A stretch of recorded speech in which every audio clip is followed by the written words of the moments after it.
the presidency of 2022 was mine already. Had it in the bag, she should have, dapat tumakbo siya. 2025 na eh. 20, di ba? Ngayon mo pa sasabihin yan. Di sana tumakbo siya. Mga gunggong na payag sa mga hindi isip. Walang utak. Nagsimula lang naman lahat ng kaguluhan na ito noong mangarap ang ating Vice Presidente na maging presidente ng maaga. Nung mangarap ang former president na paupuin yung kanyang anak na maging presidente kaagad. Unang-una, the presidency of 2022 was mine already.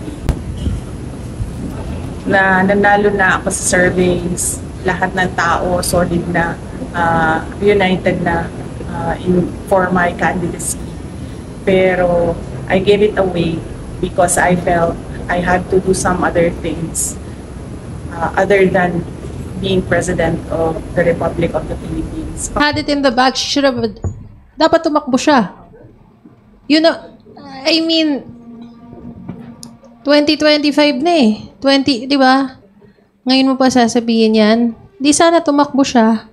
Tsaka yung presidency, dapat para sa kanya yun. Kasi di ba, I mean, what was that statement for? Then she should have filed to be president, to run for president, but she didn't.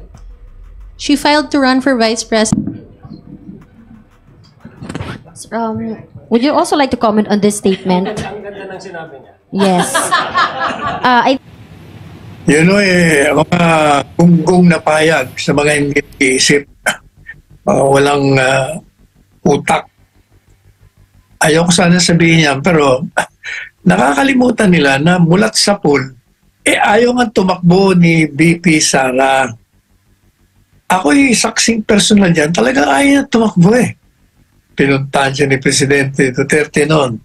Ayaw niya talagang tumakbo for whatever reason she had in mind at that time.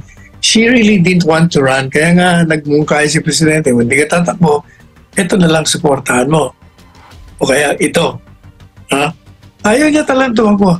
Bigla na lang siya nag-slide because according to her, dahil pinakiusapan siya na hindi mananalo yung katandem niya kung wala siya. At totoo naman yun. Kung wala talaga siya, hindi mananalo yun. Kayo nag-convince kay Mayor Sara that time? At that time, One of that? yeah, at that time, hindi kasi kilala ni Bongbong si Mayor Sara. Binisita namin para mag-happy birthday. Noong 2021, ang pakay ko, sana piliin ni Inday Sara, pag tumakbo siyang Pangulo, si Bongbong bilang Vice President. Kasi galing si Bongbong sa talo sa 2016. Piliin bilang President? Bilang Vice. Okay. Para mag-tandem sila. Kasi tatakbo nga na Presidente si Sara, akala ko, at sana, akala ng lahat. Kasi lakas-lakas ni Sara, parang 27% siya. Lahat nangungulela, 14, 13. Ang layo niya talaga sa lahat. Ano mga... mga April 2021. She was way ahead talaga naman. Alam naman natin, walk over yon kung tumakbo siya noon. Kayo ang lumapit sa kanya? Oo, kami ni Bongbong pumunta. Sabi ko, mag-happy birthday tayo, baka sakali swertehin tayo. Ang dami pumunta sa Davao noon. Lahat nag-audition para maging vice. Tapos, yun nga, ang nangyari, ayaw na ni Sara na tumakbo. Hindi na niya gustong mag-president o vice president man. Sabi niya, hindi bala na, dito na ako sa Davao, walang gulo, ako magme-mayor. End of story, ayoko na dyan, magulo. And nung nangyari yun, sinabi ko sa kanya, huwag ka naman ganyan. Lahat umasa sa'yo. Huwag kang paasa. Huwag kang ganyan. Mag-vice president ka kaya. Ayun, sabi niya, tumakbo na kayo. Ganyan, kayo na tumakbo dyan. Tapos nag-file si Bongbong. Sabi ko, kakaya naman to. Wala naman siya kasama. Samahan mo na lang. Ayun. Tapos after a while, na-convince din.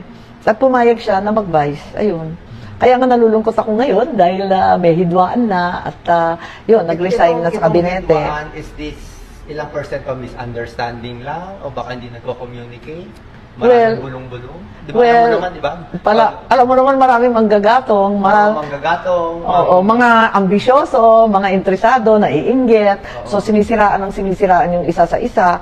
At yun, naintindihan namin at nakikita ko naman, grabe naman ang upak, ang banat, ang tiis ni VP. Kaya wala na siguro kailangan magtanong. Obvious naman kung ano nangyari. Yun o mga gunggong na payag sa mga hindi isip, walang utak.